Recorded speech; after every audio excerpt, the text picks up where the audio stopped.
আদর্শিক দ্বন্দ্বে কিন্তু বর্তমানে বিরাট একটা অংশ আমরা কুফরির দিকে চলে যাচ্ছি। যেমন আল্লাহ রাসূল সাল্লাল্লাহু আলাইহি সাল্লামের আদর্শ হচ্ছে সর্বোত্তম আদর্শ, খুলুকিন আযীম আল্লাহর হাবিব সাল্লাল্লাহু আলাইহি সাল্লাম, এবং উসওয়াতুল হাসানা। আল্লাহ রাসূল সাল্লাল্লাহু আলাইহি সাল্লামের আদর্শ মানেই হচ্ছে ইসলামী আদর্শ। আমি ওই আদর্শ থেকে সরে কিভাবে যাচ্ছি?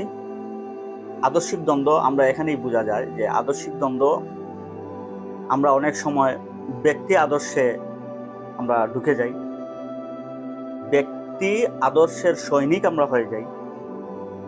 অনেক সময় ব্যক্তি আদর্শকে আমরা প্রলেপ দেই। এই যে যেমন আল্লাহ রাসূল সাল্লাল্লাহু আলাইহি সাল্লাম একটি হাদিসে বলতেছেন, লা ইউমিনু আহাদুকুম হাত্তা আকুনা হাব্বা ইলাইহি মিন ওয়ালিদিহি ওয়া ওয়ালাদিহি ওয়ান নাসি আজমাইন। এই হাদিসের সাথে পুরোপুরি আমাদের একটা দ্বন্দ্ব লেগে যায়, আদর্শিকতার দ্বন্দ্ব, যেটা আমাদেরকে কুফরির দিকে নিয়ে যাচ্ছে।